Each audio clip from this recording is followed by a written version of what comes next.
दर्शन करेंगे। मित्रों, पूरे भारत में 4 प्रमुख धाम हैं जो चारों दिशाओं में स्थापित हैं। उत्तर में बद्रीनाथ, पश्चिम में द्वारका, दक्षिण में रामेश्वरम और पूर्व में श्री जगन्नाथ धाम। कहा जाता है कि श्री विष्णु भगवान गोलोक धाम से सुबह आते हैं तो बद्रीनाथ धाम में स्नान करते हैं। इसके बाद द्वारकापुरी धाम जाते हैं जहाँ उनका श्रृंगार होता है। दोपहर के समय पुरी में आते हैं और भोग ग्रहण करते हैं। इसके बाद रामेश्वरम धाम जाकर संध्या पूजन करके गोलोक धाम वापस लौट जाते हैं। जगन्नाथ प्रभु के नाम पर पुरी को जगन्नाथपुरी के नाम से भी जाना जाता है। यह दिव्य और अलौकिक मंदिर भगवान श्री कृष्ण को समर्पित है। भगवान विष्णु के 4 अस्त्र को 4 धाम में परिवर्तन किया गया है। अस्त्र का नाम शंख, चक्र, गदा, पद्म। शंख क्षेत्र पुरी धाम को बोलते हैं, चक्र क्षेत्र विष्णु धाम लिंगराज धाम को बोलते हैं, गदा क्षेत्र जाजपुर में स्थित माता बिरजा मंदिर और कोणार्क मंदिर को पद्म क्षेत्र बोलते हैं। यहाँ पर भगवान जी की तीनों मूर्तियाँ लकड़ी से बनी हुई हैं, जिन्हें हर 9 से 12 सालों में बदला जाता है।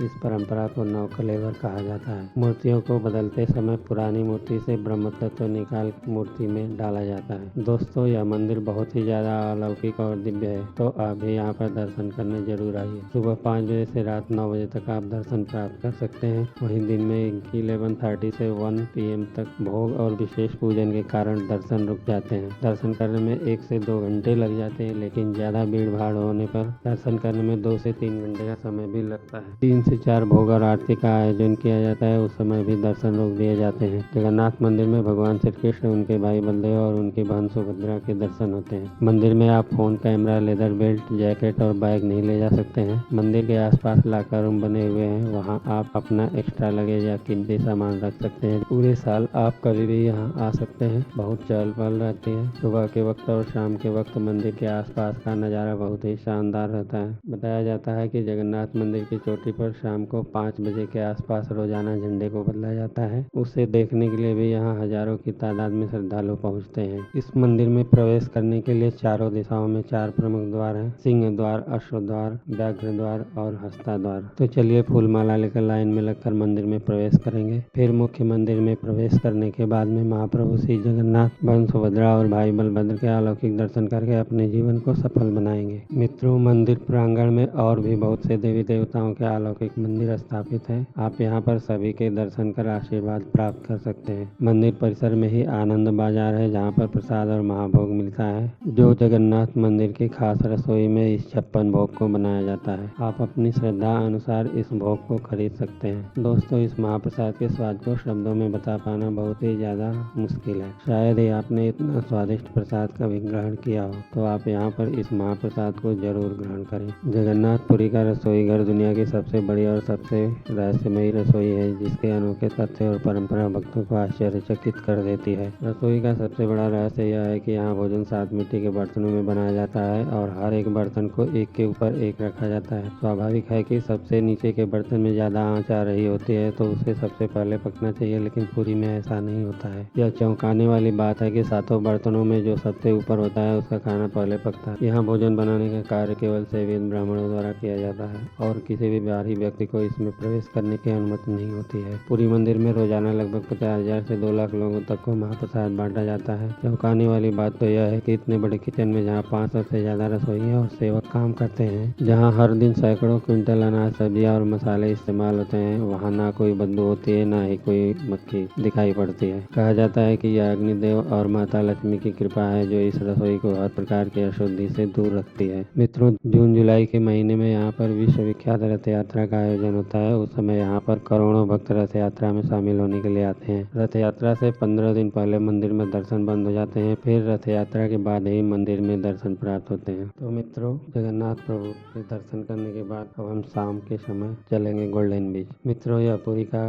गोल्डन बीच है, जो मंदिर से लगभग 1.5 किलोमीटर दूरी पर स्थित है। मैक्सिमम लोग शाम को यहाँ पर एंजॉय करने के लिए आते हैं। यहाँ पर आप समुद्र की लहरों में बहुत ही अच्छे तरीके से मस्ती कर सकते हैं। साथ ही साथ हॉर्स राइडिंग और कैमल राइडिंग का भी मजा आप यहाँ पर ले सकते हैं। यह बहुत ही प्यारा बीच है। सुबह के वक्त और शाम के वक्त यहाँ देखने लायक नज़ारे होते हैं। समुद्र की ऊंची ऊंची लहरों में लोग एंजॉय करते हैं, कुछ लोग नहाते भी हैं, कुछ लोग किनारे पर बैठ जाते हैं। तो यहाँ पे 1 से 2 घंटा एंजॉय करने के बाद शाम को हम लोग वापस जाएंगे। अब हम दूसरे दिन के ट्रिप के लिए बुकिंग करा लेंगे। बुकिंग के लिए होटल के पास एजेंट मिल जाते हैं। बुकिंग कराने के बाद आप आराम से डिनर एंजॉय कीजिए, रात को होटल में में स्टे कर लीजिए। दूसरे दिन के टूर में हम चंद्रभागा बीच, कोणार्क सूर्य मंदिर, धौली हिल, शांति स्तूप, लिंगराज मंदिर भुवनेश्वर, उदयगिरी और खंडगिरी, इसके बाद नंदन कानन जी जाएंगे। मित्रों, पुरी से जब हम इस टूर की शुरुआत करते हैं तो सबसे पहला पॉइंट आता है चंद्रभागा बीच। गोल्डन बीच की तरह ही यह बीच भी बहुत ही खूबसूरत है। चंद्रभागा बीच, जो पुरी से लगभग 32 किलोमीटर दूरी पर कोणार्क मंदिर के पास में स्थित है। दोस्तों, यहाँ पर चंद्रभागा नदी बंगाल की खाड़ी में आकर मिलती है। यहाँ पर दूर तक फैले विशाल समुद्र के सुकून भरे नज़ारों को देख सकते हैं। समुद्र किनारे आप यहाँ पर कुछ समय बिता सकते हैं। आप यहाँ पर बहुत ही अच्छे से मस्ती कर सकते हैं। चंद्रभागा बीच पर आधा घंटा एंजॉय करने के बाद अब हम लोग चलेंगे कोणार्क सूर्य मंदिर। हम लोग कोणार्क सूर्य मंदिर के दर्शन के लिए जा रहे हैं। अब हम सूर्य मंदिर के मुख्य दरवाजे पर हैं। आगे एक और एंट्री है। यहाँ पर आपको 40 रुपए का टिकट लगता है। इस सूर्य मंदिर का निर्माण 13वीं सदी में गंगवंश के महाराजा नरसिंह देव ने कराया था, जो कलिंग वास्तुकला का सबसे बेहतरीन उदाहरण माना जाता है। यह विश्वविख्यात मंदिर भगवान सूर्य देवता को समर्पित है। सूर्य मंदिर के नाम से इस मंदिर को जाना जाता है। इस मंदिर को काला पैगोडा भी कहा जाता है। यहाँ पर आप मंदिर की भव्यता और कारीगरी देखकर अपनी प्राचीन वास्तुकला पर बहुत ही गर्व महसूस करेंगे। इस प्राचीन मंदिर को यूनेस्को द्वारा विश्व धरोहर की सूची में भी शामिल किया गया है। यहाँ हजारों टूरिस्ट श्रद्धालु प्रतिरोज आते रहते हैं। बहुत बड़े परिसर में यह मंदिर बना हुआ है। मंदिर का आर्किटेक्ट बहुत खूबसूरत है। बहुत प्राचीन मंदिर है। मंदिर में किसी भी तरह की पूजा पाठ का आयोजन नहीं होता है। कोणार्क मंदिर के मेन राजा नरसिंह देव का लकी पॉइंट था 12। कोणार्क मंदिर 12 एकड़ जमीन पर खड़ा है।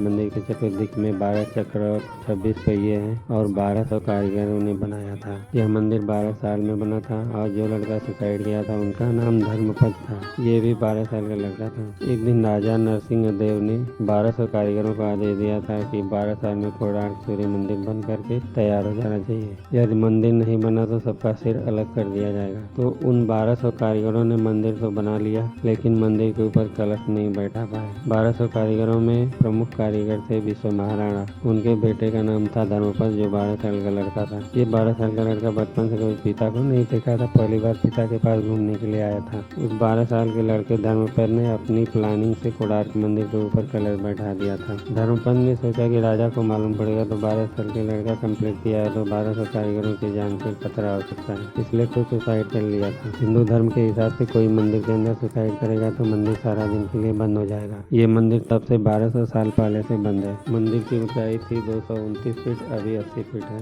मंदिर के ऊपर 3 टन का एक चुम्बक था। चुम्बक टूटने के बाद मंदिर का पत्थर सब नीचे गिर गया था। अभी टूटा पड़ा है वो मंदिर। जगन्नाथ मंदिर की ऊंचाई 215 फुट थी। कोणार्क मंदिर 229 फुट था। पहले बे बंगाल कोणार्क मंदिर के साइड में था, अभी 4 किलोमीटर दूर है। रेत की वजह से जितने भी जहाज कोणार्क मंदिर के साइड में आते थे सब मंदिर के पास आ जाते थे। ब्रिटिश शासन में परिवहन के लिए प्रॉब्लम हुआ था, इसलिए ब्रिटिश सरकार ने 53 टन के चुंबक को तोड़वा दिया था। टूटने के बाद मंदिर का पत्थर सब नीचे गिर गया था। 3 साल के बाद आएंगे तो आपको दर्शन के लिए मिल जाएगा। इंडियन गवर्नमेंट और टाटा ने मिलकर काम शुरू कर दिया है। मंदिर में कैमरा फोन ले जाना प्रतिबंधित नहीं है, आप ले जा सकते हैं। इसके साथ साथ कोणार्क मंदिर के पास का जो बाजार है वह भी बहुत शानदार है। अगर आपको कुछ खरीदारी करनी है तो आप उड़ीसा के कुछ प्रसिद्ध ऑथेंटिक सामान खरीद सकते हैं। मित्रों, अब हम जा रहे हैं धौली हिल्स शांति स्तूप। यह धौली हिल्स का शांति स्तूप जो कोणार्क मंदिर से 57.5 किलोमीटर दूरी पर स्थित है। मित्रों, यह शांति स्तूप बहुत ही विशाल बना हुआ है जो भगवान बुद्ध को समर्पित है। यहाँ पर भगवान बुद्ध के जीवन को दर्शाया गया है। यह स्थान काफी ऊंचाई पर स्थित है। स्तूप के पीछे एक प्राचीन शिव मंदिर भी स्थापित है।